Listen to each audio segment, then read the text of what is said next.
Yeet yeet. On today's episode of the John Campea Show podcast, Garfield reviews are now in, and they're not looking so great. The producer of Kraven the Hunter is actually saying Sony actually thinks they've got an actual legitimate hit on their hands. Yellowstone has begun production of the second half of its final season that ended its first half 14 months ago. Kevin Costner. Cobra Kai has wrapped its final episodes of production. What is going to be the legacy of that show? And Ryan Reynolds and the folks at Deadpool snuck in a little code on the latest trailer that takes you to a secret message that pretty much dismantles the MCU and even pokes some fun at Martin Scorsese. We're going to talk about that and a whole bunch more. Welcome to the best damn movie-related show on the planet Earth, the John Campea Show podcast. I'm, of course, your host, John Campea. I'm joined in studio by Ray Ora. Yeet. We got Jonathan Boyko. On God. Yeet, yeet. Writer, director, producer, Robert Meyer Burnett. Yeet, yeet, woo! And most importantly, you guys are here. Thank you so much for being here, making this show part of your day. This is how the show's going to go. We're going to start off by talking about those topics that I just listed off. And then we're going to take your live comments and questions. If you'd like to get in a comment or question for us to address on the show, as long as it's appropriate for us to address on the show, go on over to our tip link simply at streamelements.com/JohnCampea/tip and fire it on in there. Also, want to remind you guys that the John Campea Show podcast is, well, primarily a podcast. So if you need your daily fix of the John Campea Show, but you can't be in front of a YouTube video, maybe you're on a walk or you're at the gym, maybe you're commuting, go on over to your favorite podcasting app of choice, search for the John Campea Show podcast, and subscribe to it today so it'll be there when you need it. All right, guys. With that all down, let's get things started here, shall we? Garfield, the reviews are now out, and they're not looking great. As of right now, Garfield is now holding a 52%, which, by the way, is right around the same thing that If is at, and I love If. So maybe I'll love this. Now, of course, the first reactions for Garfield were fairly strong, kind of like If's were. And the movie hasn't even opened in North America yet, and we talked about this yesterday. It's already made back 80% of its production budget just in its overseas screenings that it's done already. And its early fan screenings were all sold out here. It looks like it could do fairly well. They're projecting a $35 million opening, continuing the comparison with If, because that's exactly what If's comparisons were as well, at $35 million opening weekend. So let's go on over and see what some of the critics are saying about Garfield. We're going to start off with I'm just going to go over the top critics and see what they have to say. We're going to start with Mark Kennedy from the Associated Press, who writes, "A curious new animated attempt to monetize the comic icon again by giving him an origin story and then asking him to do things a galaxy far away from what he does in the funny pages. It's like if Snoopy ran an underground bare-knuckle fighting club." The Globe and Mail writes, "Director Mark Dindal sadistically stretches out his tale, which is not only plotting, but fundamentally misunderstands the title character." The AV Club writes, "As long as there's another excuse to slap Garfield on another t-shirt, let's keep the train rolling with a new generation of fans. We brand why am I stumbling over this word? Perpetuation is as soulless as milk toast as this. It seems unlikely that it will create any new fans at all." IndieWire writes, "This is a kid's movie or a commercial. And if it's the latter, a commercial for what exactly? Certainly not more movies like this." IGN writes, "Kids might be mildly entertained, but that doesn't make this less of a hairball." And finally, we come across one who likes it. Okay. William Bibiani over at The Wrap says, "When I say Garfield the movie is the best Garfield movie, it's going to sound like faint praise, because it is. But faint praise is still praise." Oh, there you go. Variety wrote, "A terrible Monday of a film for the orange tabby whose storied laziness over nearly 50 years has certainly earned him better." And the Hollywood Reporter writes, "None of these meta references will be entertaining for the very young audience, nor are they amusing for the adult chaperones. It's indicative of the laziness and cynicism permeating this enterprise." All right. So maybe not Shakespeare. Ray, you were mentioning the other day. Okay, so now you go to me. Okay. Well, I'm just saying. I'm just playing. You saw the trailers, right? You saw the trailers, and you like, despite the fact that you were excited for this movie, you didn't really like the trailers all that much. Are you surprised what we're hearing from the critics? I think it'd be better if we just played what I said yesterday. The excitement I had. All right, let's go to that clip. No, you know what? You've got that queued up and ready to go. Yeah. Right? You know what? The only thing going for this movie is the length of the movie. Now, I mean, it seems Which like is it's an hour and 41 minutes. an hour and so not a terribly long movie. I'm thinking it's the 41 minutes too long now. If they can't hit what like they were saying, if they can't hit what we saw in the comic strips, then this is not Garfield. Then Well, I was going to say this on top of the fact that I didn't think the trailers were funny. It didn't feel like Garfield. Odie feels like Odie. Odie feels like Odie. But it just seemed like they leaned into the eating aspect of Garfield. Which is fine. That's definitely a big part of the Garfield I grew up reading and watching. So I'm okay with that. I'm going to be honest. I'm very disappointed to hear some of the details of these reviews. It's having me have second thoughts about even seeing this. But you know what? If we got tickets, then I'm going to figure it out myself. I got tickets. I'm going to figure it out myself. And listen, while I have not had a lot of faith in this movie, the reality is this is kind of following the same pattern that If did, right? Had strong first reactions, very middling reviews, but I ended up loving If. And that's, so I don't know. We'll see. Rob, what do you make of the reviews we're hearing? Just, okay. To me, I don't expect, Doonesbury or The Far Side, or I don't expect brilliance in terms of a Garfield movie. But people are excited about it. And clearly, I think there might be on the side of the critical establishment maybe a little bit of cynicism that injects their viewpoint, perhaps. And I understand that. We felt that way, John. Like, who needs a Garfield movie? Isn't Garfield an IP that's past its prime? Well, apparently, there are a lot of people out there that are going to embrace this film. And I hope for the people that made it and the people that go and the people that like it, they have a great time. I'm seeing it Thursday before Furiosa. So I'm going perfect pairing. I'm going to a 2 p.m. A lot of screening orange on in both Thursday, those movies. and then I'm going to eat quick dinner and then go see Furiosa. Oh, you mean Purriosa? Purr. Oh, that's Dude, what it is. I'm sorry. I'm about to get up and walk out. You do that one more time. I'm sorry. I'm out of here. Come on. It was a Barbenheimer. All right, guys. Question is for you. Furiosa, the new What do you Barbenheimer. think of what we're hearing here about it? Do you have your tickets? Are you looking forward to Garfield? I mean, I don't like what I'm hearing. I've never had a lot of faith in it, but you never know. I've found a lot of films that I love that I didn't have a lot of faith in at first. So maybe it'll be great. Whatever you guys think, jump down to the comment section below and let us know your thoughts. All right. With that down, guys, let's move on to this. Kraven the Hunter is coming this December. It was going to come out a little bit earlier, but then they announced that they moved it into the Christmas season, which I thought was an interesting move on their part. Now, look, Sony right now is really licking their wounds, right? We had the mess that was Morbius. Then we had the almost indescribably bad Madam Web. And this coming on the heels of a couple of films that I like the Venom films. I really had a good time with the Venom films. I'll stand by them. I'll argue for them. I like the Venom films, but they're licking their wounds right now. Well, you know what? They actually really believe, according to the producer of the film, they think they've got a really strong movie on their hands and a bona fide hit. Like, nobody's saying $1 billion or anything like that. Anyway, the producer, Matt Tolmach, recently said this, talking about the move to the Christmas season. He said the following. Kraven moved to Christmas because we're excited about it, and Christmas is the best release period there is.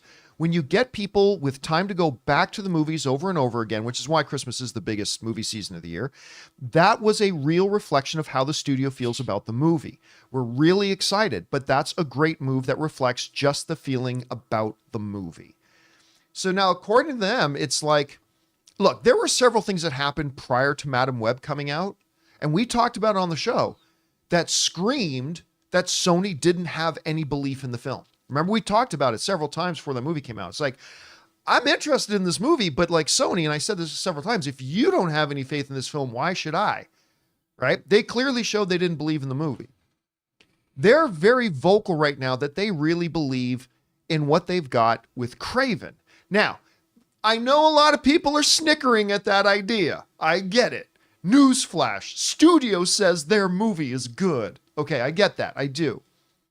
But there's actually some pretty good grounds to have more belief in a Kraven film than in Madam Web. And there's no better to start on that than with the writers.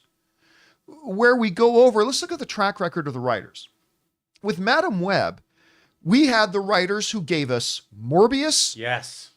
Gods of Egypt, Don't you malign that movie. Dracula Untold, The Last Witch Hunter, and the 2017 Power Rangers. That's my Netflix queue. Right there. Now, juxtapose that, besides the fact that the director of Kraven is J.C. Chandor, who directed like a really underrated gem of a movie a few years ago called Margin Call, which Genius. It's a brilliant movie. Genius. Love that movie. If you guys haven't seen Margin Call, it's a lot to do with the financial crisis stuff like, but believe me, it's wonderfully done, beautifully directed, wonderfully acted. Go check it out. Star-studded, the whole bit. Anyway, besides Chandor being the director of it, it's got a team of writers whose credits include Iron Man, the 3 Denzel Washington Equalizer movies, which I'm a big fan of, my favorite Punisher movie, Punisher Warzone, The Protege with Michael Keaton a couple years ago, which I really enjoyed that movie, and one of my favorite Jason Statham movies, The Mechanic. Now, is this a list of Academy Award Hall of Fame movies? No, but these are some fun, solid movies that I really quite enjoy. So right there, you're talking about a Kraven movie. And it sounds like I'm trying to sell you guys a Kraven's going to be great. I don't know if it will or not. I have no idea. But I'm just saying, when the producer comes out and says, listen, we got a lot of belief in this film. We're going to put it in Christmas because we believe this thing can be a hit. They do actually have some context here to back that up. At the very least, to believe in it more than Madam Web. So anyway, Rob, you heard what the producer had to say about this. We thought when they moved it to the Christmas season, that was a bit of a show of strength. Anyway, you hear his comments. What do you make of this? Look, I mean, everyone loves the character of Kraven. And He's great. Aaron Taylor Johnson is a great actor. And he's going to be great in the role. And I think he's going to be great in the role. And what we've seen in the trailers are intriguing. To me, the trailers look a lot of fun, very interesting. And, I confronted with this list of the people that what was written, I will have hope. I mean, hearing a producer say, we really believe in this movie is not necessarily something I'm like, well, we should believe it then. No, I do want this to be good. I found the whole Sony extended Spider-Verse experiment, if you will, kind of odd. You have 3 Venom movies, well, 2 that people liked and worked for what they were. Madam Web, to me, will always be inexplicable where they came up with that, why they did that, how come they executed it the way they did. I don't know. But this is third time's the charm, and maybe they'll stick the landing with this one. I certainly hope so. I really like this character. Kraven's Last Hunt is one of the great Spider-Man storylines. I don't know if we're going to get that, but if we are, that would be great. And I'm excited. You know what? I've always been excited once I saw the trailer, to be honest. If nothing else, it looked like a pretty fun B movie, if nothing else. But Aaron Taylor Johnson looks like a beast, and I've really enjoyed the performances we've been getting from him in Bullet Train, in Fall Guy.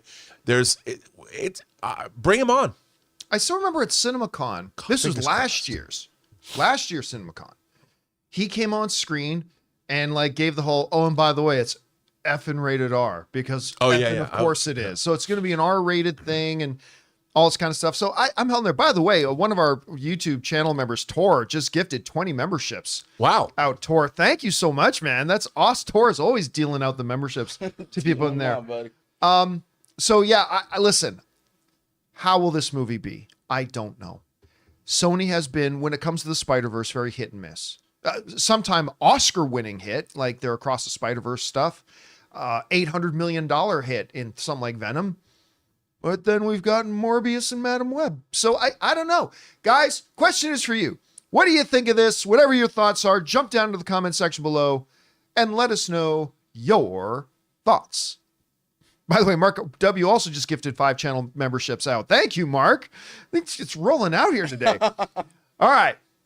With that down, guys, let's move on to this.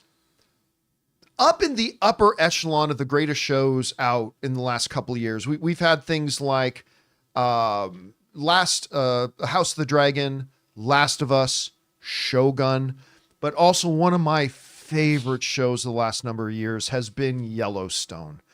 It's the Godfather on motorcycles, or Godfather on horses, I should say. It's phenomenal. If you guys haven't started watching, because it's, Western stuff isn't my key genre. I don't like the country musics and stuff like that, but Yellowstone is awesome. I love this show so much. Now, of course, it's been going through a whole crap ton of drama with Kevin Costner's now leaving. And I mean, I'm a big Kevin Costner fan. I have a great place in my heart for Kevin Costner, but let's not pretend like he hasn't had a 20-year-long reputation of causing problems on sets that he's on. But anyway, it is so, he's leaving all that kind of stuff. So we had the first half of season 4. By the way, I hate halves to seasons. It's stupid. But we had the first half of season 5, I should say. First half of season 5 that ended in January of 2023. January of 2023. We're now just getting them, according to a report here in Variety, that Yellowstone has begun production on the last half of season 5. Yay.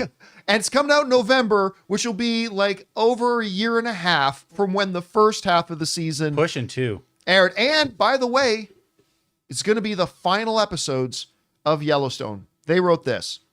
It's the beginning of the end for Yellowstone, as production has now begun on the final episodes of the mega hit series. The show is once again shooting in Montana on the second half of its 5th season. The first half, which consisted of 8 episodes, originally aired between November of 2022. So by the way, when the new half starts, it will have been 2 years since the beginning of the first half. Crazy. And January 2023, the second half and final installments will consist of 6 episodes and a slated debut on the Paramount Network in November. 2 years from when the first half. Now, they also talk in the article a little bit about how this is partly due to the writer's strike and all that kind of stuff. And of course it is. Absolutely. Not this long of a delay. Most of this has to do, of course, I think with a lot of the, let's just say, lack of harmony behind the scenes between Kevin Costner and Taylor Sheridan, the creator and the guy who runs all the Yellowstone stuff. Be that as it may. The show is coming to an end. They're going to relaunch with a spin-off show that's going to bring over several of the characters from the main Yellowstone show. Matthew McConaughey is going to be a star of that show, which I love McConaughey. I think he's great. I think he's going to fit in.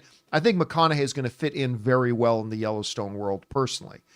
So I'm looking forward to it. But man, dude, I've been waiting for a couple of years to finally finish watching Yellowstone. It's coming up.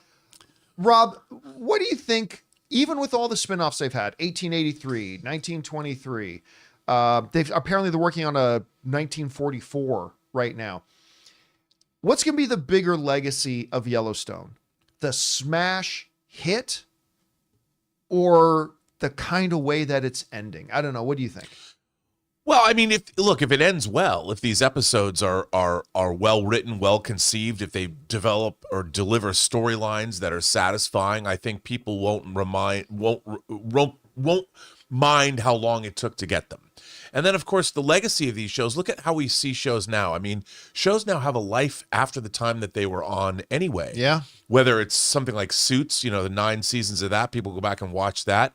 People are rediscovering these old shows. So in historical context, Yellowstone is going to be, I think it's going to be a show like you that endures. I think it's something that people are going to be watching in 5, 10, 20 years from now because it's a satisfying, well-made show that's incredibly well acted and has a great cast. So is it annoying that it's going to take almost 2 years to get the second half of season 5? Yes, but there's been a lot of production drama around this, which we can understand. Kevin Costner went off to go make his movies. I mean, his new movie Horizon just premiered at Cannes. So we know kind of why. But if they deliver, I think no one will really care as long as they're entertained, at the end of the day. And I think even if they're not, it's still the legacy of this show. You've got 4.5 seasons of a very good TV show. And even if these last episodes were terrible, which I don't believe they will be, neither do I. It still has a great legacy. It's still a very compelling show. And this, show, I came to the show a little late. This is a really good show. Yeah, I started it when it was already in season 3. And I went back to the beginning to season 3 to check it out and to get caught up. And I'll tell you what, I just blasted through the first 2 seasons in the matter of about a week and a half. Yeah. Now, this could be the next big question for them, is this going to be able to continue without Kevin Costner?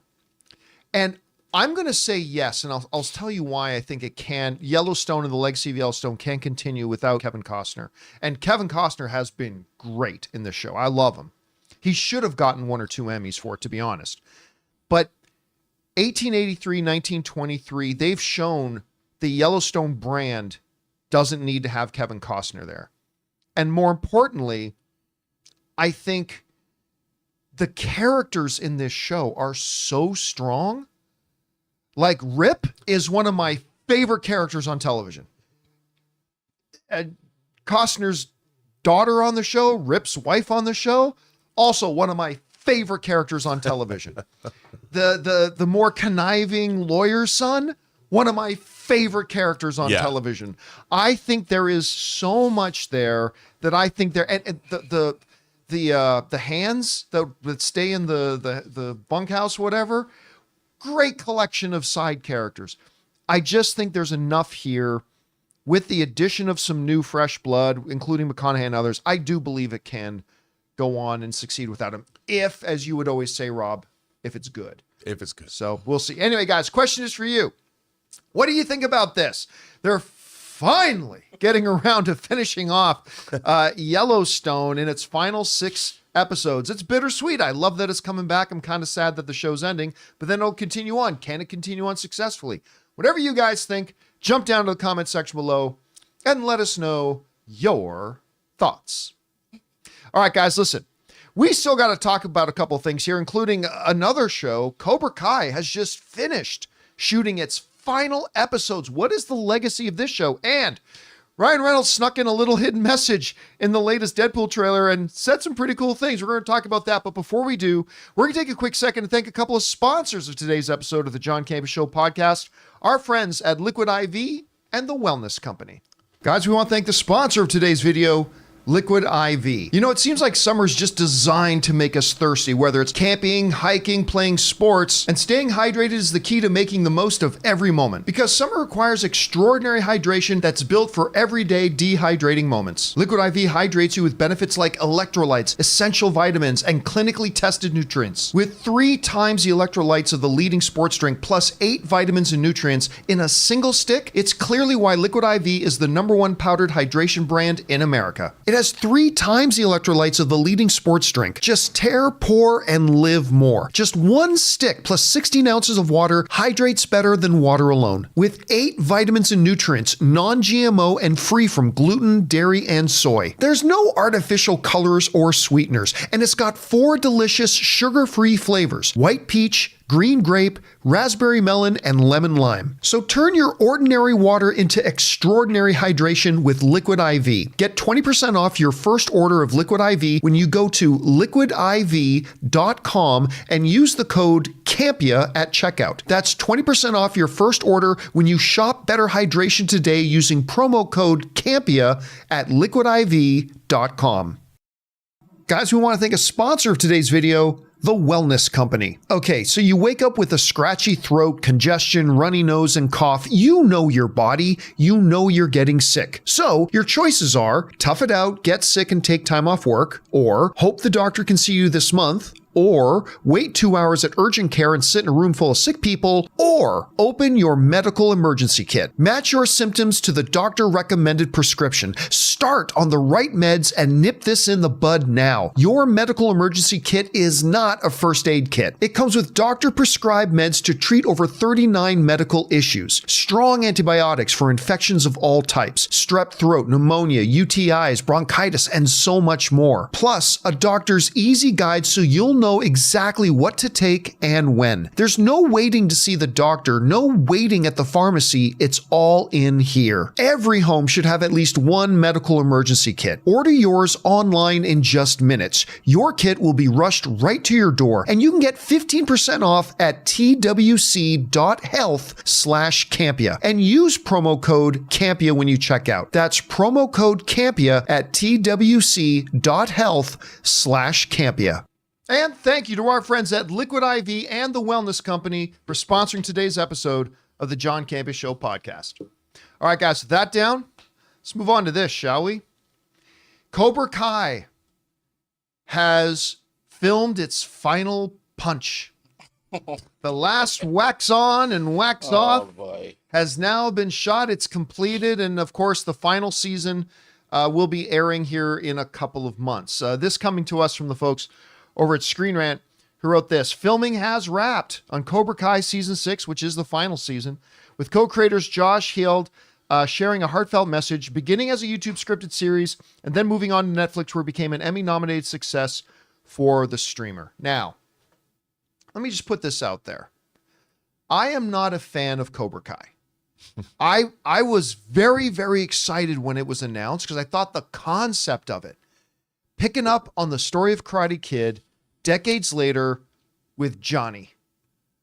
I mean, I just thought the idea was brilliant. I loved it. And then I watched the show and it's not for me.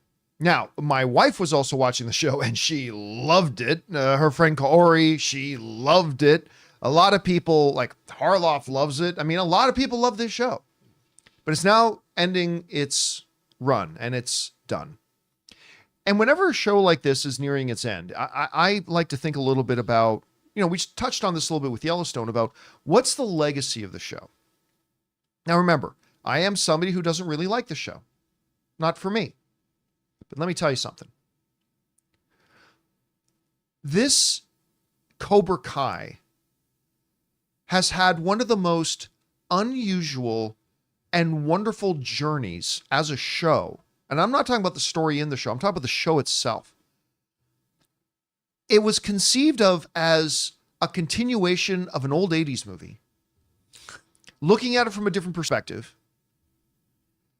It started, a lot of people forget, it's on Netflix now. It started as a YouTube show. Yes, it did. Yep. A premium It's YouTube actually show. the reason why I signed up for at the time was YouTube Red, now YouTube Premium. So I could watch this first. A lot of people did. And it found a following, right? Listen, I'm not a fan of the show, but one scene that I loved was when they're talking to Johnny, and now Johnny's looking back on when Daniel first came to town and came to their school, and looking at it from Johnny's perspective, Daniel was the bully. Daniel was the crap disturber. He's the one who came in and just made Johnny's life miserable. And it's so weird when you look at it, the same story and the same events from two different points of view. And I just thought that was a brilliant scene that they did. But take a look at this. The show, this little YouTube started show, went on to get 9 Primetime Emmy Award nominations. Now, a lot of them were for Best Stunt Work and Best Sound Mixing. Still. But in 2021, it got nominated for Best Comedy, an outstanding comedy series, a show that started on YouTube. And it went on to do that. Beyond that, it gained legions of followers. People loved the show. I was not one of them, but it had a huge amount of followers and love. And it kind of, I think, opened up the possibilities, the types of things that you can do. If you've got a platform and you got a little imagination and not even a big budget, you can make the next global hit. And so, Rob, as I look back now the final season hasn't started airing yet, but they've finished shooting. And I look at this show that wasn't even for me. Its legacy is amazing. What it was able to accomplish, the success it had, the audience it got, the love it garnered from the people who would watch it, and the fact that they were able to turn it into 6 frickin' seasons is amazing to me. How do you think a couple of years from now, well, number one, what do you think about it now that it's wrapped its final season? And how a few years from now do you think people are going to be looking back at this series? Well, the thing that always struck me, it was funny because I too signed up for YouTube Red to watch the first season of the show. And this was, of course, after a little bit of cajoling and hearing about it from people. When I watched that first episode and William Zabka, Yeah. Zabka and the story they told about him, I was immediately drawn in, and I thought to myself, okay, the people that are making these shows, like when he went to the car dealership and all that, they love Karate Kid. And whether you, I just thought that seeing the love that they poured into this, by all intents and purposes, it probably should have been horrible. I was like, I liked it. I'm like, this is a really great approach. It reminded me of what Ryan Coogler did with Creed. He loved the Rocky franchise. He had a new approach, but this was taking canonical characters, keeping everything. It's what I love. You're keeping it all in canon. You've jumped ahead 35 years or whatever, and you're telling this story that I found it surprisingly effective, especially those first couple of seasons too. Then it kind of got silly, but at least they kept bringing characters back from the movies, the sequels. There was a love for the IP. So for the people that love the show, I thought great. And the people that made the show, clearly there was a lot of love there. So I'm glad the fact that, what is this, season 6? Season 6. Season 6. The fact that it went 6 seasons. Unbelievable. It's unbelievable. Unbelievable. So I think it's fantastic that they're going this far and they've decided on an end point. They've got a new Karate Kid movie in the works. I think that ultimately this show does nothing, if nothing else, it puts a smile on people's faces. And that's a good thing. Yeah, again, what a success. And you know you've done something really good when somebody who doesn't even like your show's going, wow. Like, wow, look at what you've accomplished. It's just incredible. And the idea is William Zabka's character, to make him the focus from the very beginning. I thought that was an audacious, bold choice. And they figured out a way back into the franchise that honored everything that had come before and given a new spin. Immediately, you're like, where are they going with this? And I thought that was a brilliant thing to do. Yeah. I was blown away that they did it because it started out with a very low budget. It was not a big budgeted show. I don't even think it ended as a big budget show. No. I think they always kept the budget really low. And they got the people on board. I mean, clearly they were having a ball making this show. A ball. And it came through. Well, seriously, good for them. And of course, the final season is coming out. I won't be watching it personally, but I know a lot of people will. And again, what an incredible legacy this show is going to leave behind. Just about introducing what's even possible and trying to do shows like this. Yeah. Anyway, guys, question is for you. What do you think about this? They have filmed the final episodes of Cobra Kai, a show that went from a little YouTube show to, I think, legitimately being a bit of a pop cultural phenomenon. Yeah. How do you think about it? Whatever you guys think, jump down into the comment section below and let us know your thoughts. All right, guys. With that down, let's move on to this, shall we? So, of course, yesterday morning, the tickets for Deadpool and Wolverine went on sale. Screenings are selling out like crazy, but like in our local theater, there's literally 29 show times on the first day. So if you want to go first day, there are still tickets available, but a lot of those 29 screenings are already sold out, but there's still a bunch available. Anyway, so with it, they included a new little teaser trailer. New is a generous term because 98% of that was already stuff we've seen before. I got the hiccups. Seen before, but there was a few seconds of extra stuff. Some key observers noticed that there was a code on the screen. Not a barcode. What's it called when it's the QR code? There's a QR code hidden on the screen. And when you went to that QR code, you were taken to a YouTube video of Ryan Reynolds in a sound booth reading off a special message. And this was the message that he read. "We're very excited," Ryan Reynolds said, "to be joining you on July 26th. Many of you are very excited, but we should set the table correctly.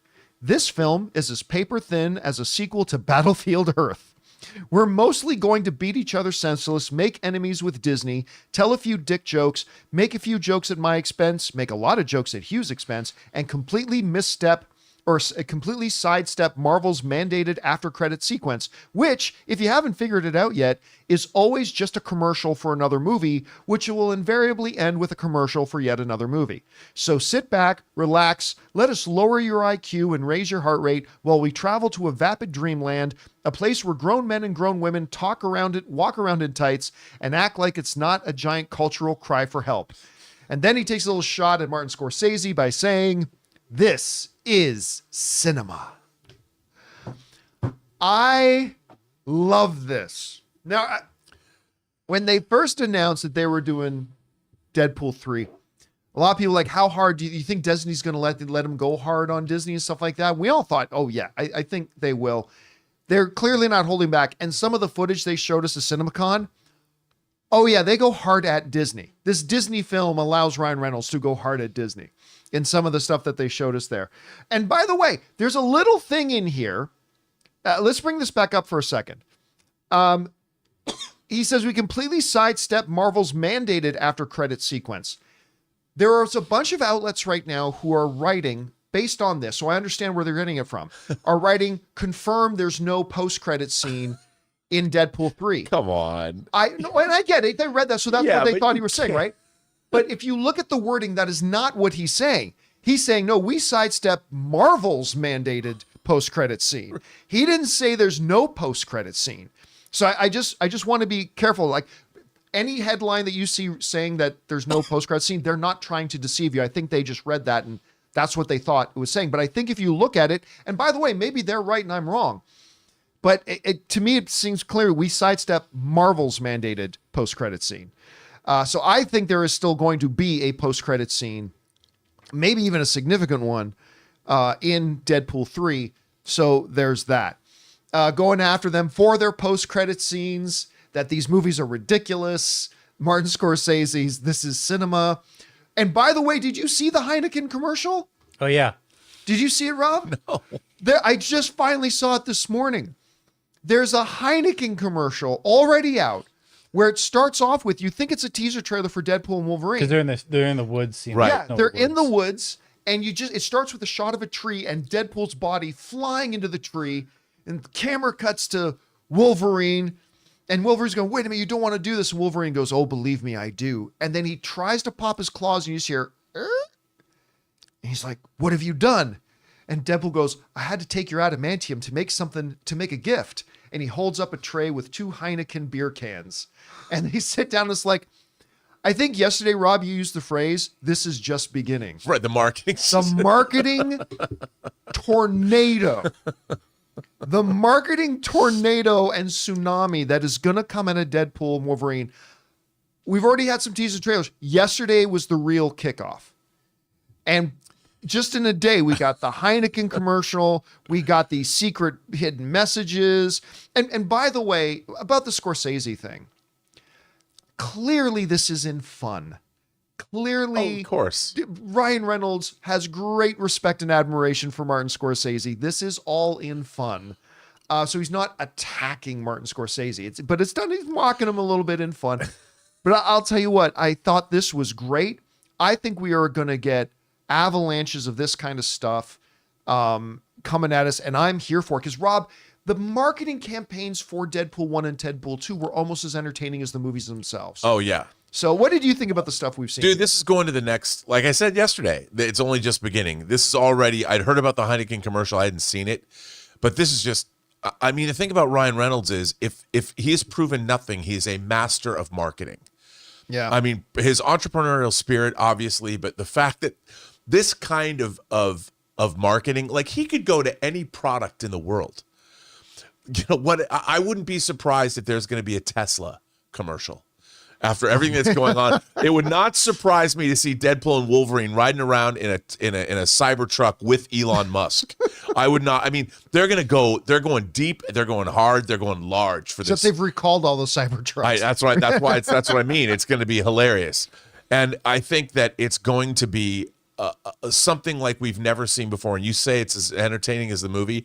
I think we might be seeing perhaps one of the most synergistic and giant advertising campaigns that has ever been mounted for any product in the history of products. I think. because the Heineken ad. I mean, all the people that they're, I bet brands are lining up to ally themselves with this movie. 100%. Ally themselves with this film. I mean, and that's all part of the fun too. That's all part of, for us, look at already QR codes. I mean, how much, I can't wait to see where this is going to go, because it's going to be hilarious. And by the way, let me throw this out there too. Even with the new little ad spot that they did to set up the QR code and everything, 95% of stuff we've already seen, right?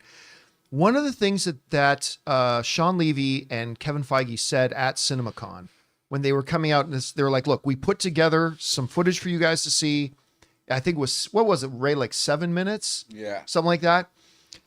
But you have no idea, Sean Levy said, how hard it was for me to find 7 minutes that I could show you. Right. Because there is so much in this movie that we don't want anybody to know about, that it became incredibly hard. And that really has become reflective now, even in this new stuff that we're showing, even in the new spots, it's really recycled different cuts and edits of the footage we've already seen. And even when they're doing the Heineken thing, they couldn't lift something from the movie. They literally just shot something new for the Heineken spot. And Rob, I'm starting to wonder how much of this movie they're actually keeping under wraps. How John, much of this movie they are not showing us and they are not going to reveal. It's making me wonder. Do you know, seeing the marketing they've already released, I have 2 words for you. Pride Month. June is Pride Month. And I think how they're going to lean into the love between Wade and Wolverine, I can't even imagine the kind of things that we are going to see coming down the pike. All I know, it's going to be hilarious, and I'm there for all of it. I will be disappointed if they don't take advantage of I mean, they've already the finger on the claw. Oh, they've already leaned into it a little bit. I can't wait to see. Well, in that last what little they're gonna spot, do. He's laying on Wolverine. It's like, get off of me. Wait a minute. I'm almost finished doing what? I mean, I can't even wait to see how Deadpool and Wolverine are going to celebrate Pride Month. But all I know is it's going to be hilarious, and I can't even imagine what they're going to do. I'll tell you what, too, dude. The footage, granted, it was just 7 minutes.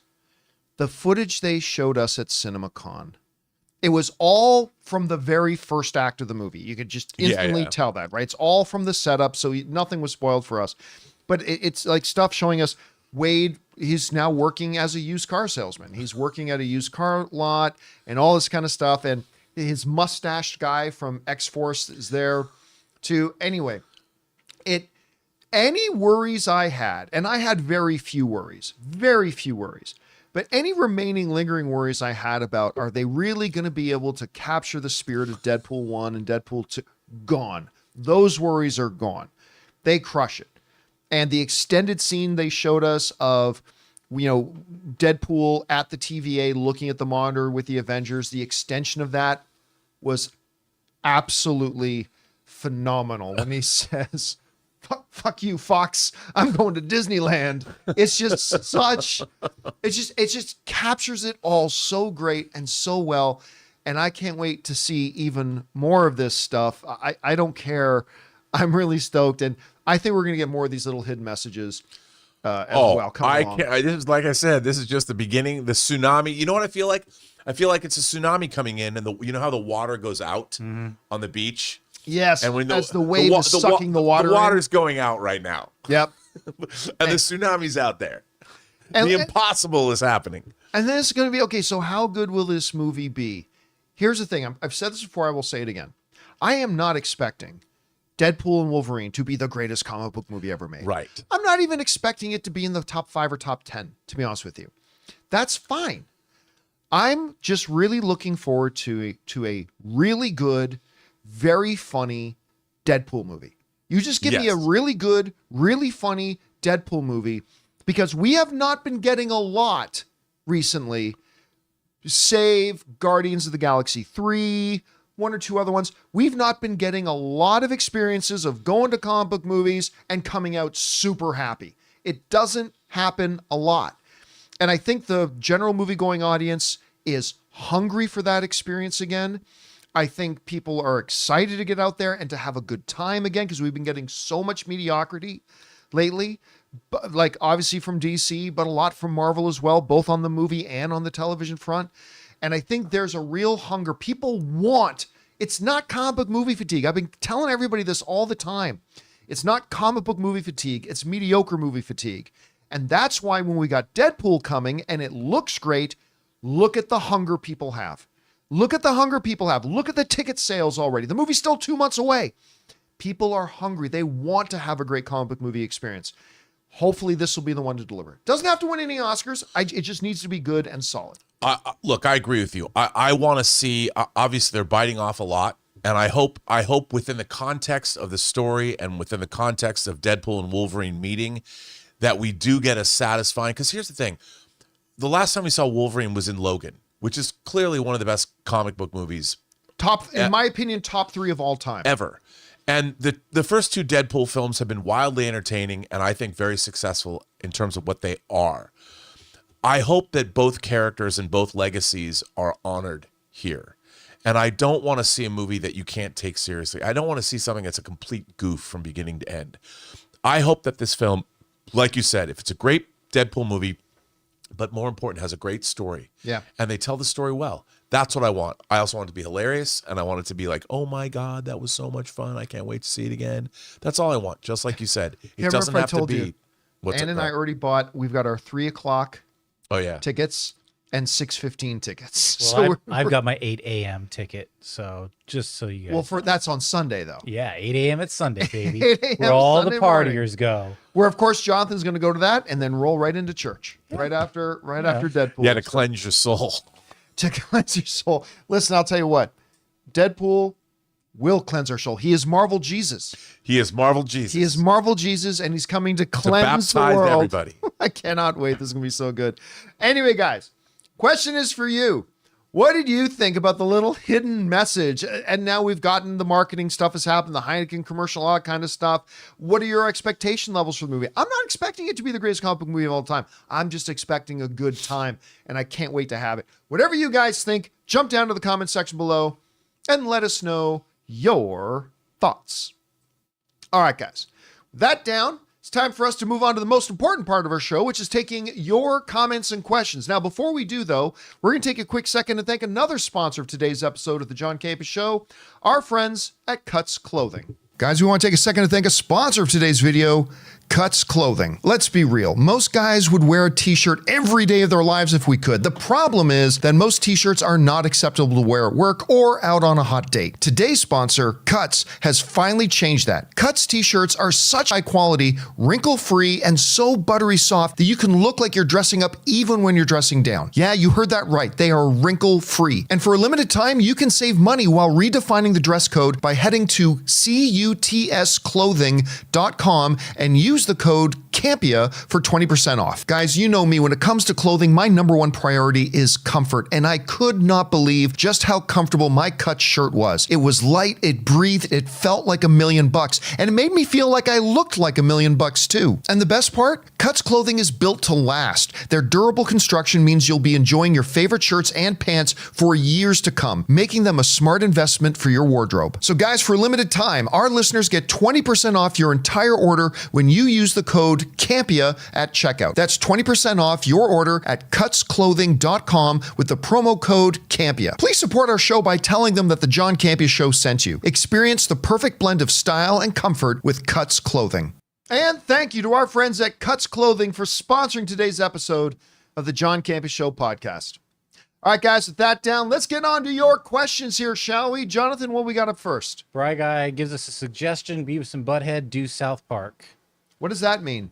Well, remember Beavis and Butthead do America? So then yeah, it'd be like a crossover South Park and Butthead. Nice. I'd be interested in that. I'd see that. I would too. All right, what's next? Basim says, hi, John, longtime listener from Oman. Oh, thank you, man. And this is my first time sending a question. Do you like movies with multiple stories that interconnect, like Magnolia or Babel? Well, listen, it's like anything else.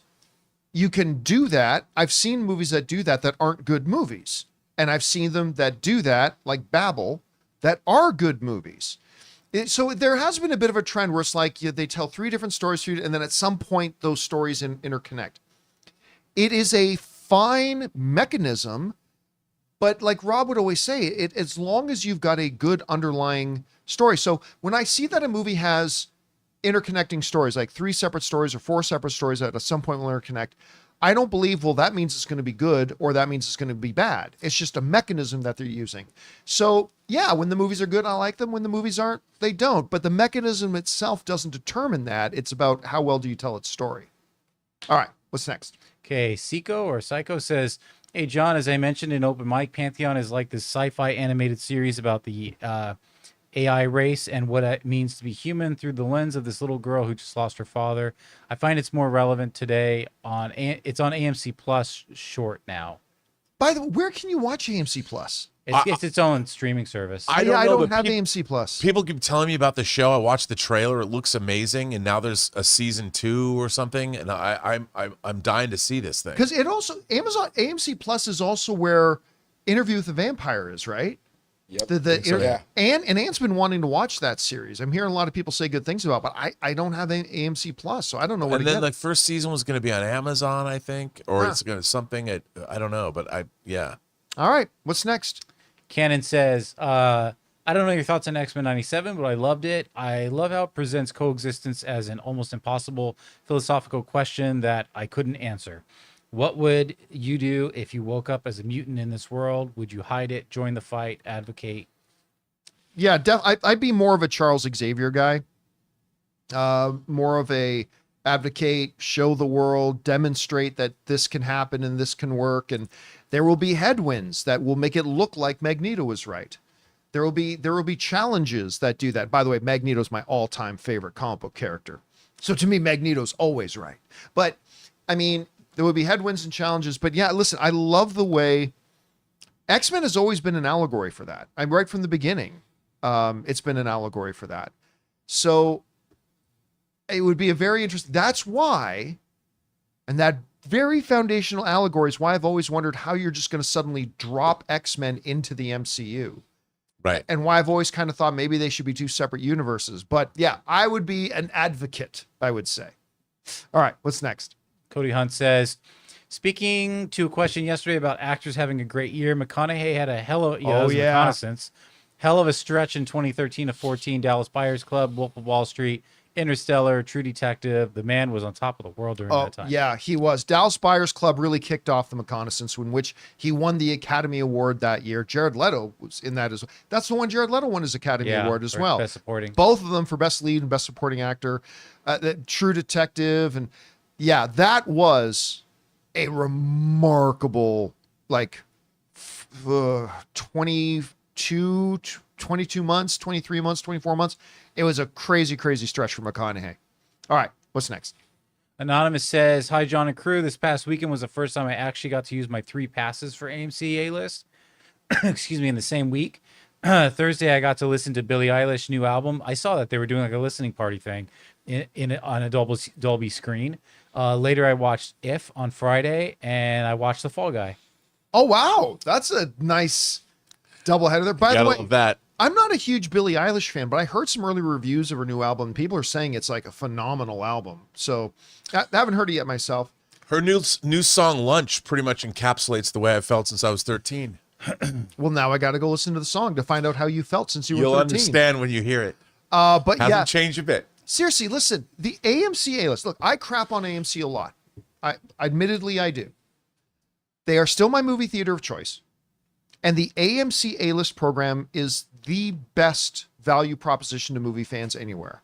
I pay 20-something bucks a month, and I can go up to 3 movies per week. It's 12 movies a month that I otherwise would have been paying 15 bucks a ticket for. That's a lot of savings. And I love that you're taking advantage of it. And If and Fall Guy is a good doubleheader, man. All right, what's next? We got Dildar. With the cameos in Deadpool, he tries to recruit them to help him save his world, but it ends up with a big death montage like Deadpool 2, and only settles with Wolverine because he's the only one who can't die. I'll tell you what, I don't think they will do that because they, like you said, they've already did it, but I would be so down. If he runs around and collects like Storm and Jennifer Garner's Elektra and a few of these others, and they go on their first mission, and like in Deadpool 2 with X-Force, they all end up getting killed in a quick montage, I will die laughing. Yeah. I think that would be awesome. Or it's like an X-Men First Class when they try and recruit Wolverine. Yeah. You know, when Xavier and Magneto, and he just says F off. Which is such a great So moment. great. So good in that. All right, what's next? Jacob says, "Hey, Campea Crew, have any of you seen the Western, The Missouri Breaks with Jack Nicholson and Marlon Brando? If so, do you think it is ripe for a remake? The idea of an outlaw trying to turn honest, being hunted by a bounty hunter seems fun." I'm not familiar with this one. I've not watched this one. Yeah, it was a perennial favorite when I was younger.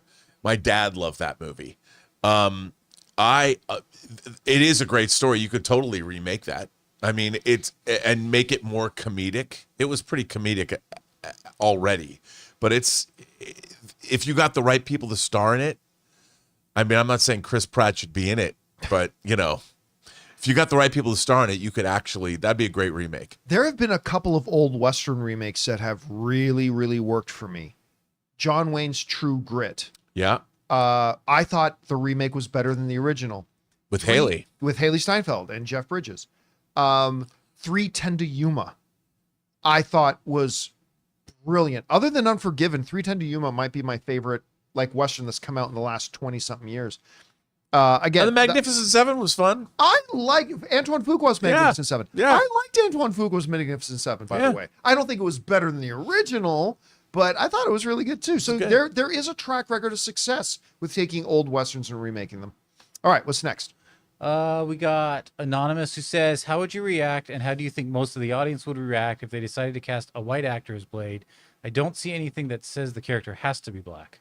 I agree. I can't remember. Yeah. No, I would agree. Listen, I think 95+% of characters that whatever their ethnicity is, and sometimes even their gender, is not a core essential DNA element about what makes up the character who they are.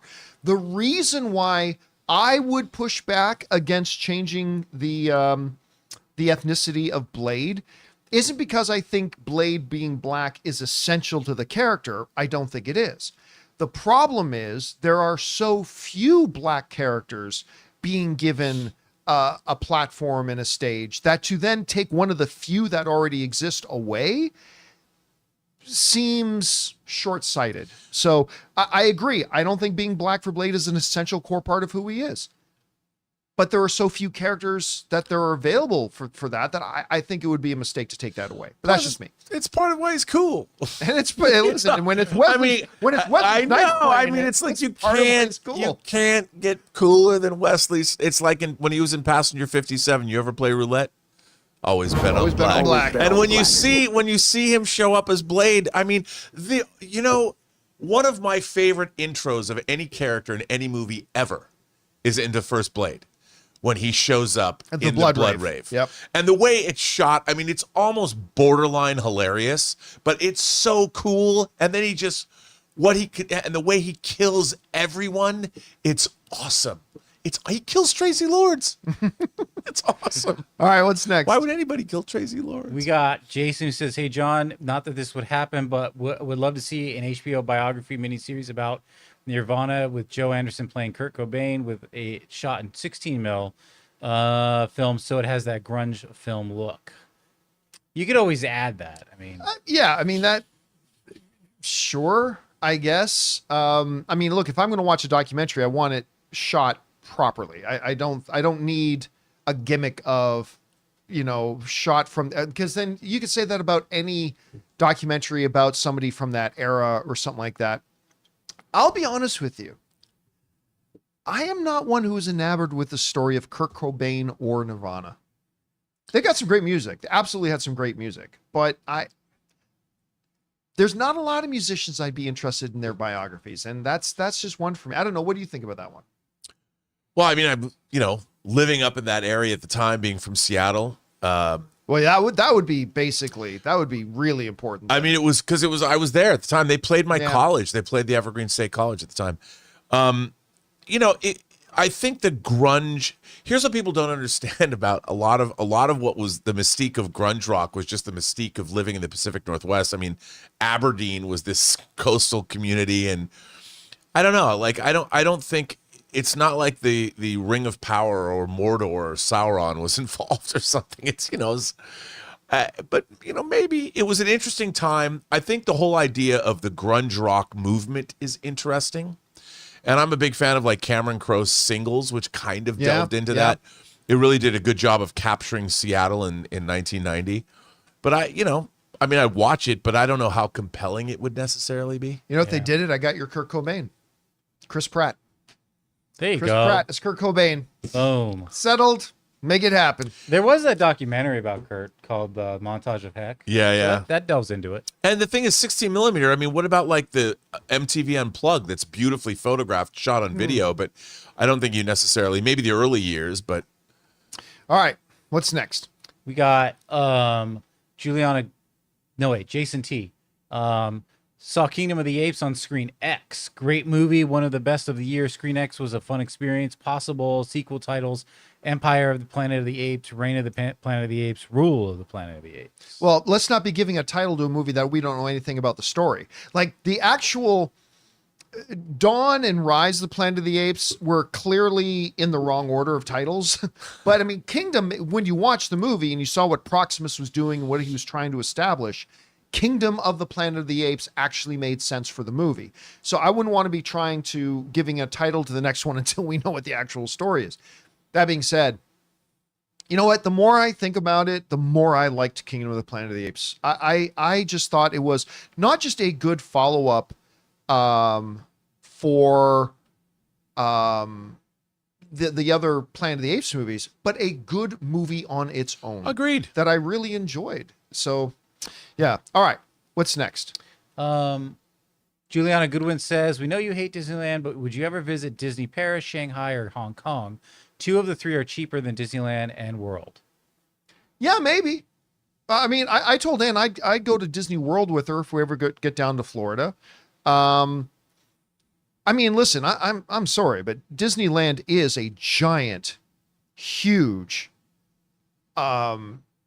finger up your butt. I mean, they will violate you and get everything from you. It is a giant ripoff. But see, I was thinking about this the other day. It's like, I was actually looking at the history of their ticket prices and the amount it's jumped up in the last 11 years compared to the previous 11 years. It would jump up like $20 between like 2001 and 11. And then from there on, it jumped up like 100 and something. I couldn't believe, because I didn't know, like it's been a long time since pre-pandemic. Dude, it's like, if you want the park hopper, it's like $250 for a day for one person. That's $1,000 for a family. I can't afford that. Oh, and I used to go to Disneyland when it was like $50-$60. Yeah. And I could see if every 10 years they revamp the entire park and it's all new rides. It's still the same rides from the 50s and 60s with a few add-ons. Yeah. Why are they charging $250? I mean, the funny thing about Disneyland is if you lived in Southern California, now that I've been here for June 4th is my 36th anniversary in LA. The first 20 years I lived here, I went to Disneyland all the time. I mean, if you want to go, you'd go down there, you'd have fun, and it was not cost prohibitive. No, that's what, dude, I used to go on Sundays. I had they call it a key now, but it was just like an annual pass. We would just like on a Sunday evening be like, hey, you want to meet up at Disneyland? Sure, I'll go meet you up there. No reservations. You just go, you go in, you have a good time for a few hours, you leave. Now it's so prohibitive. Now, yeah. But here's the worst part of that. You'd think that paying that premium will get you a premium experience. Right. No. Right? That's fine. I don't think anybody else minds. We don't mind paying a premium if we are getting a premium experience. Where I really came to my epiphany about what an absolute FU that Disney is to all of us is when I realized that you're paying what you're paying to go there, and the things you're going there for, you might not even get to experience. Yes. Right? You know, hey, you know what? I paid all this money. We made reservations. We booked the expensive hotel. Let's go. We're going to do Rise of the Resistance. Great. Sorry, you don't get to ride Rider of the Resistance. But I paid all my money to come into the park today. Yeah, but I tried to book a thing. It said it couldn't book till you showed up. And then when I showed up, right at the time it said to try to book your spot on it, I did. And it said, you can't get on it. Yeah, too bad. Oh, so I spent $400 on the hotel last night and whatever we spent on tickets to come today because I wanted to go on this Rise of Resistance, and you took all my money, and now you're telling me I can't go on the thing. Fine, I'm going to go do this new Marvel thing. Nope, can't do that either. That's the thing that really bothers me. It's all this reservation stuff. You pay the premium, And there's a decent chance that, and I said this, people disagreed with this analogy, but you're wrong. This is a totally accurate analogy. It's like you go to the movie theater to go see Deadpool. Okay? Now, you go to the movie to go see Deadpool. But you can't buy a ticket to see Deadpool. You have to buy a ticket to go into the movie complex. And then if you're lucky, you'll get to go in and see Deadpool. So you buy your $20 ticket to go into the movie complex, and he's like, great, I'm here to see Deadpool. Oh, sorry. Can't see Deadpool today. It's all booked up, but we got a screening of Madam Web. Oh, nice. And that's what Disneyland is. And that's why, if you're paying a premium price, you should get a premium experience. And Disneyland does not give you a premium experience. And here's the thing. They could change it. I love Disneyland. I grew up going there all the time. They could change these things. I 100% agree with John's complaints. These are literally just business decisions they could change. And like someone said, $50 a meal. I actually believe that. I bet you it's like $20 for a burger. And then by the time you get your drink and everything, you're pushing like $48, $45 for a meal. And they used to charge a lot because amusement parks do, but they never used to be that bad. Yeah. No. Anyway, I've had us on this topic for way too long. So let's move on. What's next? Well, greetings from Denmark says, over here, HBO Max just turned into Max, and the interface is a minor downgrade, which is odd. On the other hand, Paramount Plus merged with Peacock using Peacock's design. That's great because Paramount Plus was an awful... Dude, I hate that app. It's so laggy. Yeah, it is was bad. An awful app to use, and so far, it's cheaper. That's interesting. I wonder if Comcast is going to make a deal this way. I mean, maybe. Look, user interface is a very important thing that determines your enjoyment of using an app. You know who's got an interface that gets crapped on a lot, but I actually find it really enjoyable? Disney Pluses. Oh yeah, I don't mind. I really like the Disney Plus It's fine interface. too. And they do a great. They've really, their 4K streaming is pretty great. Oh yeah, everything I stream on there looks amazing. I've never had any trouble with any of my streaming interfaces other than Paramount Plus. It lags so bad. It's so. You know clunky. what? We've had a problem with Apple TV Plus. Huh. By the way, Really? Apple TV Plus's interface not great. But we have for a couple of years now, no matter what screen we try it on or what device we're using, and let me know in the live chat if any of you guys have experienced this. We'll be watching Apple TV Plus, and it doesn't happen every time, but randomly the audio stops.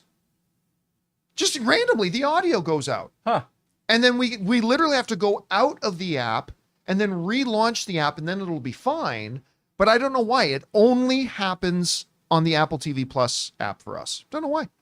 All right. What's next? All right. And I've actually thought that Paramount is, with Comcast, a good landing place if the Paramount sale goes on, and then they want to do like a Sony where they license it out. Something like Peacock would be great to add Paramount. Yeah.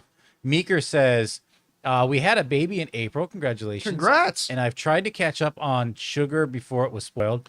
But I hope this isn't going to spoil anything, but as I was scrolling on my news feed, an article had the spoiler in the headline. Sadly, not the first time this has happened. Why do these outlets do this? Look, and nobody likes hearing this when I say this, but I believe there is a difference between things in a movie theater and things on TV. It's not that things on TV you should go out of your way to try to spoil for people, but it's there, it's available, and at some point people got to just be free to openly talk about it. Like, for example, when the Minnesota Timberwolves knocked out the Denver Nuggets, you don't get the privilege of telling everybody, don't say what the score in the game was. I haven't watched it yet. Well, no, it's happened. It's available. You could have watched it if you wanted to. Sometimes we have circumstances that were delayed, but when it's something that's on TV, people got to be free to openly talk about it at some point. Maybe not in the first 12 hours, but it's coming along. So look. Did he say it was in the headline? Yeah, he said it was in the headline. Oh, okay. So like me, because I was late watching an episode of Sons of Anarchy once, I had the death of my favorite character spoiled for me before I had a chance to see it. But that's on me. That wasn't on anybody else. That was on me because I could have watched it. I was just a few days late and whatever. So yeah, I get it. It is frustrating, but I think we have to take responsibility that when we're the ones behind, The responsibility is on us to avoid social media or headlines like that, if that's really important to us, to not see any of that stuff. Again, I think there is a difference between movies and TV. So I don't know. It sucks though. It sucks. All right, what's next? All right. Your name says, after watching Ewan McGregor and Mary Elizabeth Winstead in A Gentleman in Moscow, I've been thinking of off-screen couples who were great on screen. Do you have any favorites? Any you've had terrible on screen? Well, I mean, The Quiet Place, the first one. Oh yeah, John Krasinski and Emily Blunt. That's a great one. You know, it wasn't a good one. Freaking, I want to say, what was the name of it? Not Bugsy. Bugsy was great though. Yeah. No. But he's talking about the one with Ryan Gosling and. No, I'm not even talking about that. I'm talking about the old comic strip, Private Detective. Oh, Dick Tracy. Dick Oh, Tracy. yeah. Warren Beatty and Madonna instead of Warren Beatty and Annette Bening. Yes. And so there's one that didn't work. Breathless Mahoney. Yeah. That's one that did not work. Another one that did. Who's Afraid of Virginia Woolf? Tom Cruise and Nicole Kidman. A couple of times. You're a Carker, Shannon. A Carker. Because they did how many movies together? 3? Far and Away, dude's They awesome. did Far and Away. And they did Eyes Wide the car Shut. race. What was the car race? And Days of Thunder. Days of Thunder. And then they did Eyes Wide Shut. So I thought they were great together in all of them. Yeah. Haunted Autumn in the live chat just remind us of Geely. Kane Legion, Mr. and Mrs. Smith. That was a good one when they were still together. Yeah. Much better than the TV show.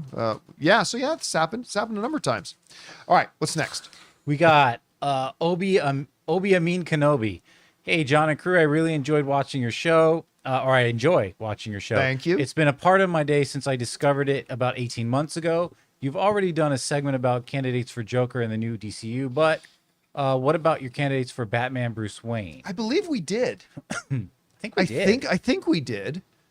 I can't now. Again, it's really hard. Much like the Joker, it's hard to nail because we don't know what kind of Batman that they're going to try to go for, right? So it's like all these others. It's all very, very difficult, and we can throw out names like we did for Joker, but I mean it's all predicated though on what kind of Joker is it? Because every Joker we've seen on screen have been very, very different types of Jokers, and therefore that's determined how they've casted the role. So, but Sir Malcolm in Live just put it, the only answer is Chris Pratt. Chris Pratt needs to be the new Batman, and there we go. And the new Joker. And the new Joker, both. It'll be You can do the whole dichotomy between them. Perfect casting. All right, what's next? We got Matan says, I want a Game of Thrones remake because a ton of elements removed, even when they had the books. To cater, I don't get to cater the moms and NFL players. What do you have against moms and NFL players? I wanted to be animated because it's a privilege to wait for the books. Look, I get why you would want that. Because it'd come out quicker, but I would love to have a supernatural movie. I would love it. I get why you would like to have that. But much like my desire to have a supernatural movie, nobody will watch it. We just had Game of Thrones. No one's going to go, and when I say no one, that's obviously hyperbole. Clearly there will be some, but it'll be an insignificant number. As much as I love Supernatural, the reality is it lasted for 15 seasons, but it was successful by CW standards. Not a lot of people watched the show, and if they made a movie out of it, it would flop. It might be a great movie, but it would flop.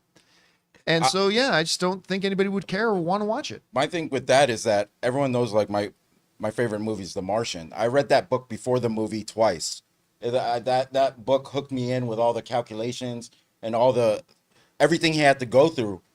When I saw that movie, they left out a lot of parts that really hit me when I was reading that book. But I wouldn't ask for those to be in the movie because generally it wouldn't impact people as much as I think the people who read the book, because those moments were like sort of small things to us. And if you put that in the movie, it'll just been a 4-hour movie. Well, no one go. This thing about book to TV translation, a lot of people forget this. Generally speaking, this isn't a scientific fact, but it's a general rule of thumb. 1 page of screenplay equals 1 minute of screen time. That's the general rule of thumb, right? So you get a book that's 600 pages. You got to translate that now for say 2-hour movie you got to take that 600-page book and turn it into a 120-page screenplay. You're gonna have stuff that doesn't get put in there, right? So yeah, it's just part of it. All right, what's next? We got CM Waters, who says, I disagree with your review of If. To me, what separates a full-length film from a short or a music video is that it's not just emotional experience, but an emotional journey. And If's journey comes off as wonky due to its clunky narrative. No, it doesn't. I mean, it's all subjective, and if that's how it felt to you, that's how it felt to you. I respectfully disagree. It did not come across that way. This understanding the story of the girl from where the movie starts to where she gets to at the end, to me, is a very satisfying, transformative journey that our main protagonist takes. And I respect that it didn't hit you that way, because that's the beauty of film and the art. But I thoroughly disagree with your assessment. We look at it different ways. And that's something to be celebrated, that we look at it different ways. That's the beautiful thing about art, is that it hits all of us in different ways, depending on our experiences and stuff like that. And that's wonderful. But I thoroughly disagree. I think it came across as a wonderful character journey. Anyway. All right. What's next? Anonymous says, hi, John and crew. Following up on my question yesterday about X-Actor having a great calendar year, here's my pick. Jim Carrey in 1992, Ace Ventura, The Masked Dumb and Dumber. True movie star at the top of his game. And that's really where he exploded. I mean, it was in that period of time that he really exploded. First of all, I still remember the first time I saw Ace Ventura: Pet Detective. We had never seen a movie like it. I mean, really, I feel very confident saying that. At that time, when that movie came out, we had never seen anything like it. And then, The Mask was a movie. For a period of time, me and a bunch of buddies shared a house together. And we, like every other house, had a VHS player. And I think it's safe to say, went about 6 months where The Mask was played at least 5 times a week for 6 months straight. Partially because of Cameron Diaz. Yeah. And then Dumb and Dumber, one of the all-time funniest movies ever. And then Jim Carrey was able to transform his career also to being taken very seriously as a dramatic actor. And why am I freezing on this? Dave Chappelle. I mean, Dave Chappelle thinks Jim Carrey's the greatest comedian ever. I mean, it was such a great stretch for him. It was so good. All right, what's next? Anthony R says, so I'm not sure how your theaters are, but here in New York City, every time Nicole Kidman appears, the whole theater just claps and cheers. We never get those people. It's like we gave up and just accepted the inevitable. I actually last time I went, we actually started hearing some boos. I was over it the third time I saw the ad. Okay, first time I saw it, that's clever. Although, again, why you were showing a commercial for AMC theaters to people who are already sitting in an AMC theater. That's marketing. Is very confusing to me. The thing that rubs me the wrong way, it used to be because she was watching old movies. Nothing about her. But the now, wrong way. But now she talks about how a community and magic, but yet she's walking into an empty theater. Yeah, into a privately booked theater all for herself. No one can relate to that. No one can relate to that. I'm sure it feels magical when you have your own theater. Yeah, but it's her star power. Together. She couldn't go into a theater because people want her autograph, so she has to book her own. Come on, Rob. You keep defending her. Keep defending Emptiness feels good in a place like this, says Mr. 47. All right, what's next? All right. We got let's see. We got Vestal says, which director actor deserves to get out of movie jail and have another shot at making big movies? Coppola, Ridley Scott, or Ray's favorite, Roland Emmerich, on the heels of his heaping pile of lunar Crapopolis?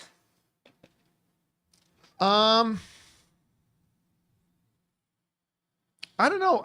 Are any of those actually in movie jail? Yeah, because it's almost like it feels like some of those, they put themselves in that jail. So why, you know what I mean? Like they're all still making movies. And yeah, I mean, like, they're getting they got a lot of get out of jail free cards. There's a director who was literally in jail that I would love to see be able to make another movie, and that is John McTiernan. What was he in jail for? He was because of the Anthony Pellicano case. He lied and he went to jail, perjured himself, went to jail. I mean, he made Hunt for Red October, he made Predator, he made Die Hard, he made Die Hard 3, Die Hard with a Vengeance. I mean, she made the remake of the Thomas Crown Affair. One All more right. shot. Give him one more shot. Come on, who would you put in director jail? Who don't you want to see director? All right, what's Justice next? for John All McTiernan. right. Optimus Prime Rib says, what's the difference between a film being emotional or manipulative? They seem to be used interchangeable, but it doesn't just come down to whether it works or not. Plus, don't all films try to manipulate emotions out of you? There's a fine line between something organically becoming emotional. Let me put it this way. When you have a really good story and a really good character, just naturally flowing with that story will elicit emotion and elicit that kind of stuff. There's a difference between that and when like a director or producer sits down and looks at a scene, or a writer, and says, I want an audience to feel this and this point. So let's manufacture something that will try to bring that out. I'll give you a great example of that right now for me is the story of If, where foundational to this girl's journey, she has to come from a place of loss, right? That's a part of the journey of this character. To understand why there's any meaning to the main body of the film leading into the end of the film, this girl has to start from a position of loss. And very much in almost like an up way, without much dialogue, if any dialogue at all, and just in a couple of minutes, maybe 2 minutes at most, with almost no dialogue, they set up this little girl's loss so we can understand the starting point of her story. It's a fundamental part of the story. There are movies that we watch, so when you hit scenes where it's just like, and now her pet turtle dies. Oh, and where you could just tell they were trying to manufacture that rather than it naturally coming out. It's very hard to put it in a definitive description, but I think there's a fine difference. I don't know, Rob, how would you describe Well, that? I agree with you. I mean, look, to me, the difference is external forces that are trying to manipulate your emotions. Music, for instance, doing things like you said, killing a turtle or whatever, as opposed to allowing your intellect and feelings to take you on that journey. And I would say that one of the great examples for me is the Shawshank Redemption famously ended with Red looking out of the back of the bus, and he says, I hope the sea is as blue as I remember it. I hope. Well, that didn't satisfy audiences. So they shot that last sequence in Say What Now, where you see Andy working on his boat, and you see Morgan Freeman walking on the beach. And they added that scene, and there's music there certainly, but it's because you inside want to see them reunite. Right. And it's not, you could say maybe that was emotional, but it isn't, because it's this cathartic moment that you is welling up from inside of you, as opposed to being, it's your heartstrings, but nobody's playing too much music. It's the notion of them finding one another again that makes it meaningful, as opposed to, here's a beautifully lit scene, here's a lot of music, in case you didn't know how to feel, we're going to bring up the music. Look, and sometimes, though, being manipulated, the music for the movie The Natural, if you remember when these hits the lights get smashed. That's manipulative, but it's awesome. Yeah, it's awesome. There's a fine line sometimes. It's the best. All right, what's next? Okay. Dennis Hina says, I feel bad for Terrence Howard. He was recently on Joe Rogan and said that he signed a 3-picture deal with Marvel for $1 million, $8 million, and $12 million for Iron Man 1 through 3, respectively. Marvel tried to renege on the $8 million for the second film and give him $1 million instead. When Howard's agent told them to F off, they got Don Cheadle and then threw Howard under the bus with rumors. RDJ, who Howard helped to get Tony Stark's role in the first place, didn't even step to have his back. That's messed up. Okay, first of all, it was not Robert Downey Jr.'s responsibility to do anything. That's not he's not your big brother. He's not supposed to. Nobody there is supposed to. You have management, you have agents, that's them. It has nothing to do with Robert Downey Jr. And unless Robert Downey Jr. went to the producers and says, I want you to get rid of Terrence Howard, then it has nothing to do with them, and he had no obligation, and he shouldn't. It's not his place. Robert Downey Jr. is an employee at that point, and he's got a job, and he's going to do his job. So any sense that Robert Downey Jr. should have done this, screw off. Nope, that's your job. That's your agent's job. That's your manager's job. That's your lawyer's job. And if your agent didn't get you a contract that protected you in that situation, that's your agent's fault. Now, look, did Terrence Howard get done a bit dirty? Absolutely. We've been saying that for years. Obviously, he did. But nothing was done to him that wasn't allowed by their agreements, right? They decided, and listen, part of the reason they wanted to shortchange Terrence Howard on the second movie is because they had to suddenly pay Robert Downey Jr. a lot more for the second movie and the third movie. But again, it was your choice.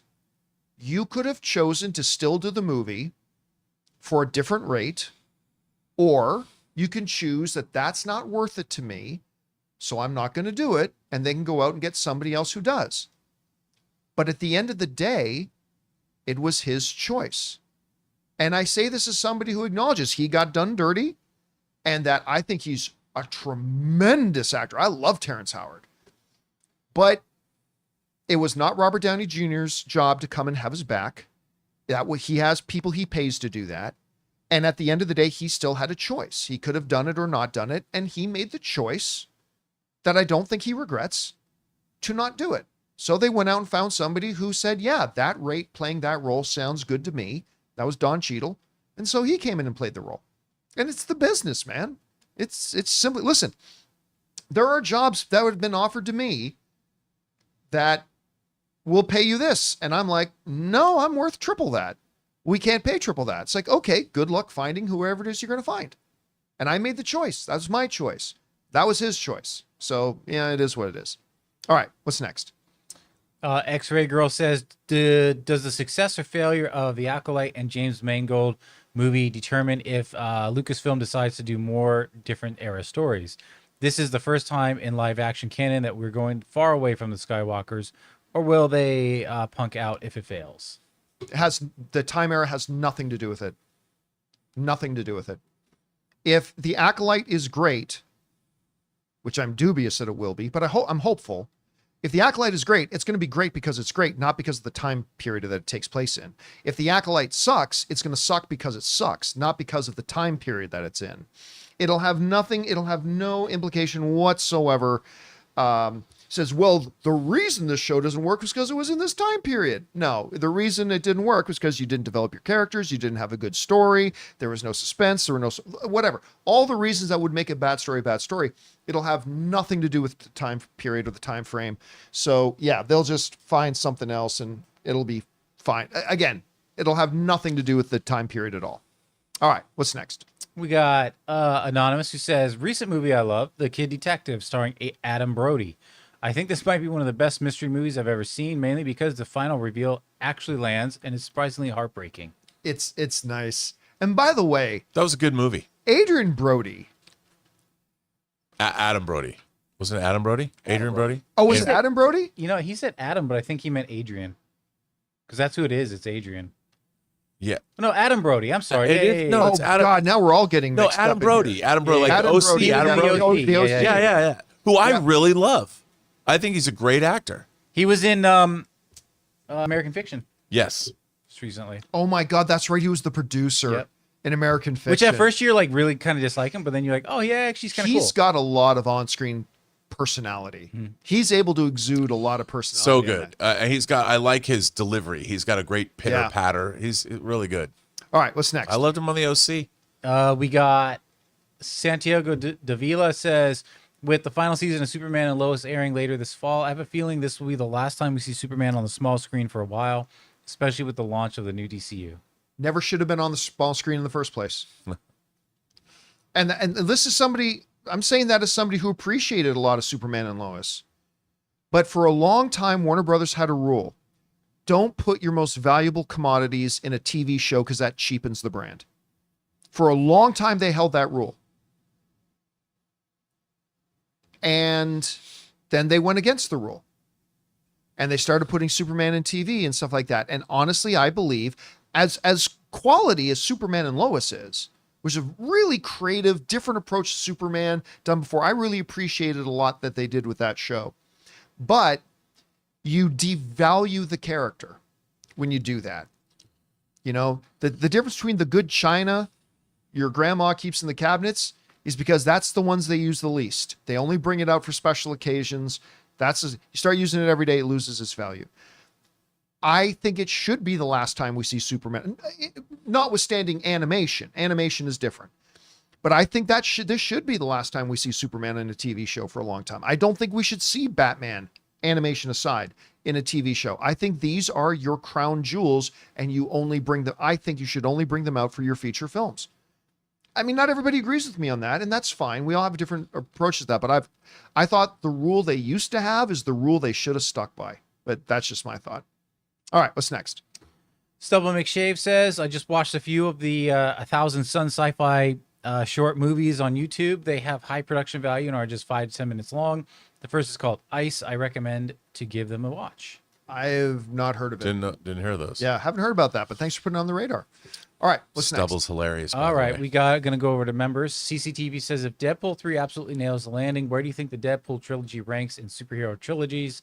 Top 10 or 5? Top 3? Because, I mean, obviously you'll have your Dark Knight trilogy. You'll have your Captain America trilogy. And then I think would be your Deadpool trilogy.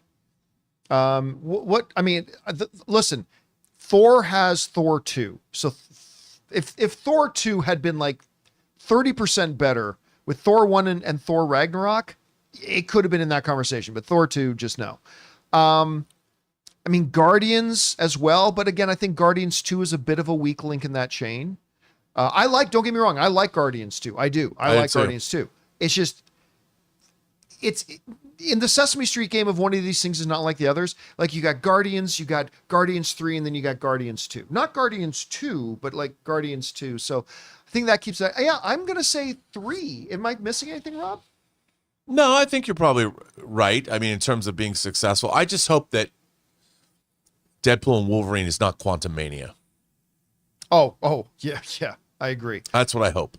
I mean, I don't think it's going to be, but I do. I mean, at the end of the day, they still have to make a good movie, despite all the marketing and all the fun and all that. I really do want a great film. I really do. Yeah, I hope it's good. By the way, somebody else brought up the Home trilogy of Spider-Man, the Tom Holland Spider-Man trilogy. Very good, but not as good as the Captain America ones, not as good as the Dark Knight. And if Deadpool 3, comes in on par with Deadpool 1 and 2, it won't be as good as Deadpool, in my opinion. But I love the John Watts films. I love the John Watts Spider-Man films, but I wouldn't put it in the top 3. To the last writer about the 1,000 Suns, thanks for pointing that out. I'm actually going to check it out. I just read it. It sounds very interesting. All right. See? Look what happens when you share in this stuff. All right, what's next? CJ Reber says, rewatching Free Guy, and I just love the way they use the Mariah Carey song Fantasy as part of the story.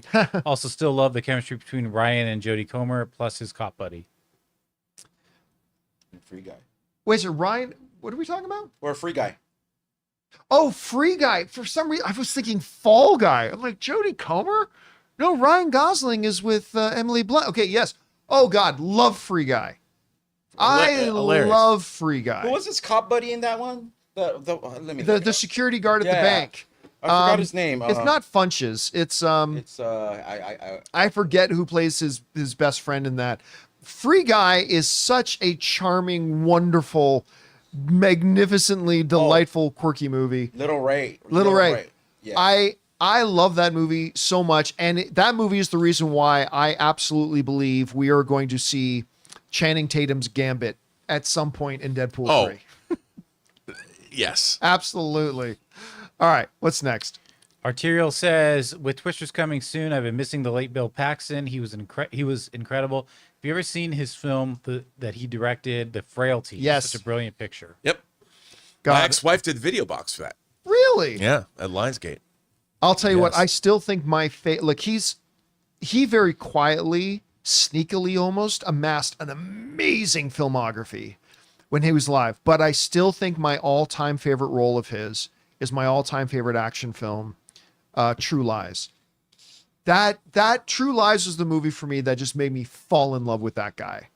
And yeah, you could say it was kind of a little bit of an extension of his Aliens character as well. And so like, I loved him in that so much. So much. He was so good. All right, what's next? Arun says, got the Deadpool tickets, John, here in the UK, and I thought I was early to purchase them for a movie that is more than 2 months away. The shows were already full already. Absolutely mental. I'm calling it 200 million opening weekend and a really fast way to the $1 billion. Listen, I totally believe it can be a $1 billion film. And if the movie's really good, I believe it will be a $1 billion film. I still think a $200 million opening is a bit ambitious. It is an R-rated film. I think there are going to be some people that have been a little disillusioned with the overall quality of comic book movies lately. They're going to wait until after it opens, hear word of mouth. So I think, listen, $150 million opening would be bonkers successful. Makes it one of the biggest openings of all time, you know? But man, I hope you're right. I hope 200, but yeah, I don't see it. Ray, can you look up what was the opening weekend box office of Deadpool 2? See if you can find that. I'd just be curious, but I think 150 is on the table. I don't know, Rob. You said 160 the other day. 160. I think I said 168 or something. You said 172, Ray. So the opening was 125 million. For Deadpool 2. Okay. Well, this is when people are desperately wanting a good comic book movie again. You got Hugh Jackman in there now. Yeah, Deadpool returns. Yeah, I'm still going to stick it with 150. Also, you know, X-Men 97 has brought the stock of the X-Men up, too. Yeah, and you see the creator of X-Men 97 was teasing Deadpool might be in the second season. I'm just saying. Yeah, but listen, I think 200 is out of range, but I'll love it if it does it. Love it if it does. Depends if the movie's good. Yeah. All right, what's next? Damien says, hey folks, it's Kevin's. Have you guys seen this new fan film called Logan the Wolf? It's fantastic. Best fan film made to date, hands down. Deadpool and Wolverine is going to be an event. I'm so excited. You know what's funny? Somebody brought that up the other day, and then last night, as I was scrolling through my YouTube feed, it came up on my YouTube feed. I didn't watch it, but it came up on my YouTube feed. But I've heard from a couple of people say that as a fan film, it's really, really good. What's it called? Logan and the Wolf? Or Logan the Wolf? Logan, yeah. Yeah, so I'm going to check it out at some point, though. So you're the second or third person to recommend it to me. Oh, it's a Wolverine fan. All right, what's next? Okay. Carmelo says, hey, John, I just started my Mad Max watch. Nice. My God, I didn't expect what happened during the last act. Complete 360, so far, so good. Act of what? Like the final? Like the first Mad Max. Oh, yeah. It's sad. Yeah. Like it is, you know, it reminds me, the first two Mad Max movies, Mad Max and Road Warrior, remind me a lot of like Alien and Aliens.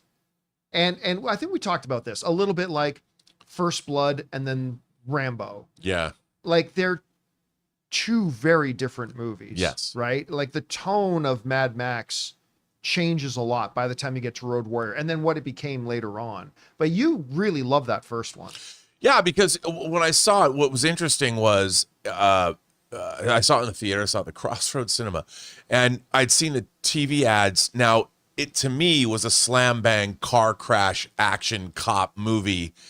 It's so different from the Road Warrior, where it's now full on post apocalyptic wasteland. I mean, you know, Mad Max he's got his loving wife and he's got his best friend. They have homes. You know? There's actually homes. Yeah, they're at home. They're at home living a Yeah. domestic life. His wife plays the saxophone. Because I guess like the way it was explained, at least what I read, maybe it's just someone's interpretation, is the events that were happening had happened, but like the full effects hadn't really taken. But then like you move 10 years down, it's like now there's like no more. Like, no more. Yeah, society's collapsed. Yeah.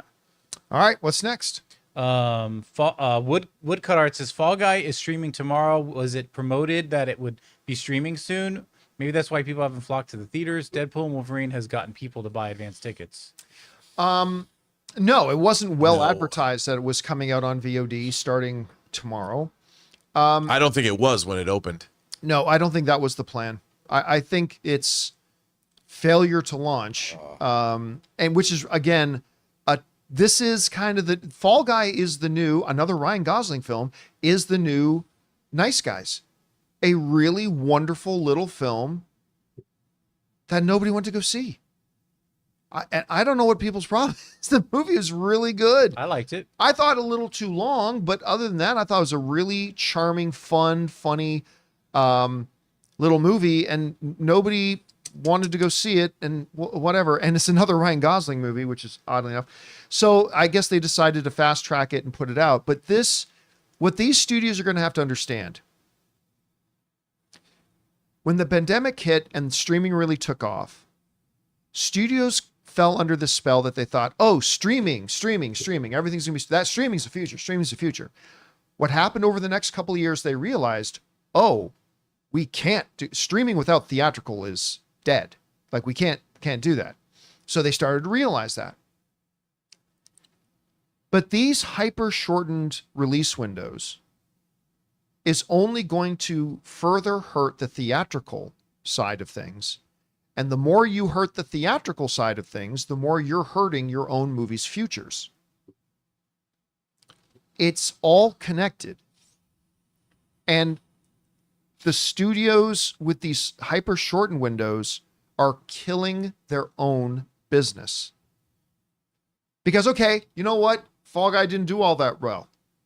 Well, let's rush it out onto VOD so we can take advantage of the theatrical marketing that we did. I get it. Like, we just did all this marketing and all these trailers. It's still very fresh in people's minds. Well, we flopped it in the theaters. Let's put it out on VOD. Okay, I get that. I do. But now what you've done is you're re-emphasizing and training the audience, us, the audience, that, hey, the next time there's a movie coming out, don't bother going to see it. Just wait. Because it comes out so soon now. We're putting it out so soon. They are hurting themselves.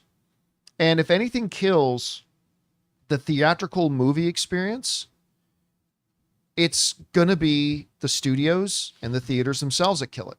Streaming isn't going to kill it. Streaming certainly isn't going to kill it. But the studios and the theaters themselves reacting in completely the wrong ways, that is counterintuitive to the health of their own business, that's what's going to kill it. So they're going to have to be careful. All right, what's next? Logan LeBlanc says, hey, John and Cruz, since she can travel the multiverse, is there a strong chance to see America Chavez in Deadpool 3? Also, can't wait. Just got my tickets for the 26th primetime showing in the theater. No. From what I understand, the actress... I never knew how to pronounce her name properly, I don't think.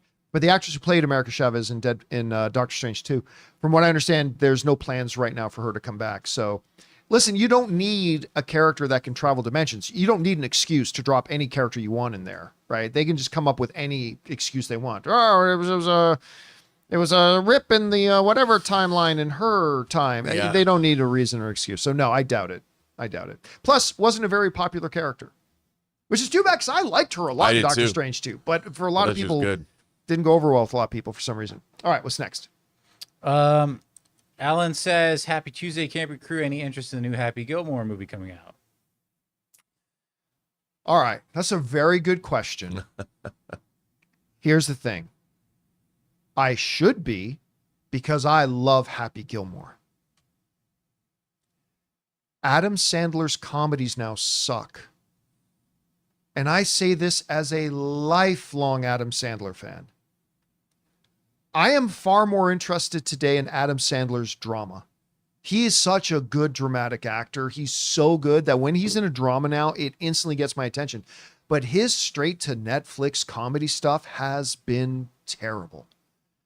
And so I hope it's great. I hope it's wonderful. And I hope I love it. Because it is Happy Gilmore. But Adam's track record with his comedies the last 7-8 years has not been great. And then he does other stuff like Uncut Gems that is so good. I know, Rob, are you looking forward to Happy Gilmore 2? Well, I have to say I have a big soft spot in my heart for Happy Gilmore, the first one. But I hope it's good. But like you said, he's been very hit and miss. Although I did kind of like that Bat Mitzvah movie with his daughters that he made. You know, I skipped it. I kind of liked it, okay, to be honest. But yeah, and I the Johan the move Spaceman I thought was interesting, but that wasn't necessarily a comedy. Johan Rennick, who directed Chernobyl, and I want it to be good, John. I hope so. Just like I want Axel Foley to be good. When does that come out? I don't know. I feel like it was supposed to come out 5 Netflix years ago. Movie. Yeah. When was it? I have no idea when it's supposed to come out. I don't know, man. Maybe they're trying to wonder if it's going to be theatrical or not. I don't know. All right, let's take a couple more. What's next?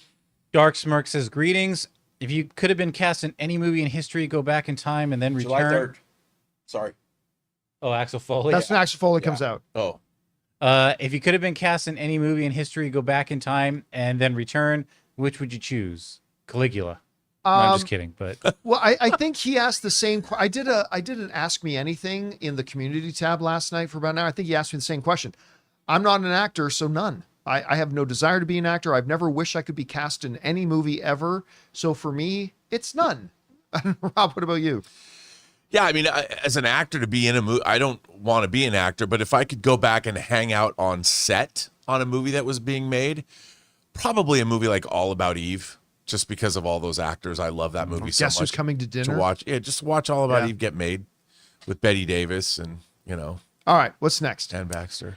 we got Derek Sanchez. Hey, crew, what do you think about the upcoming Horizon movie series with Kevin Costner? And did you see the new trailer?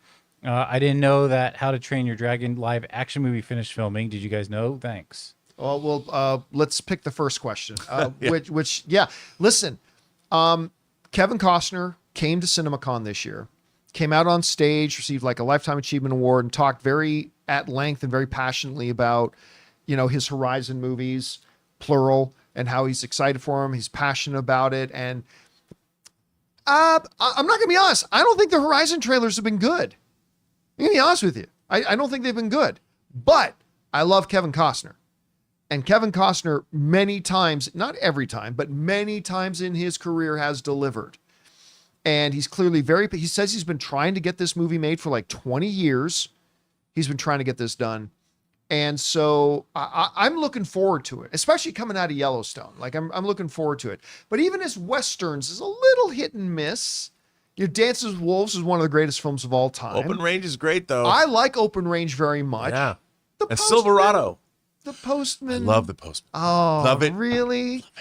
Really? The Postman? That was Anyway, back to back of like Waterworld and The Postman, where people were like, I Yeah. think his reign is over.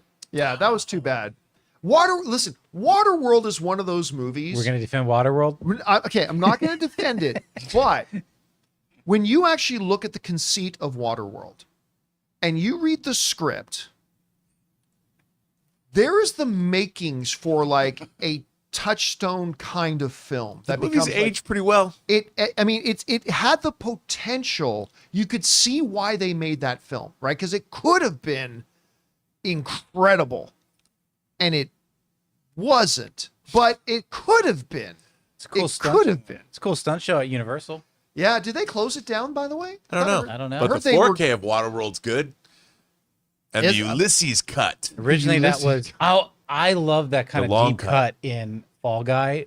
He was in the Miami Vice stunt crew for Universal.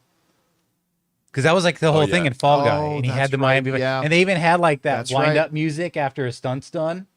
That used to be the A-Team stunt show. Yeah. Then it was Miami Vice. Then it was Waterworld. I don't know. I think one of the funniest things about the Fall Guy movie that I can't stop laughing about is the fact that the movie that they're making in the Fall Guy movie is Metal Storm.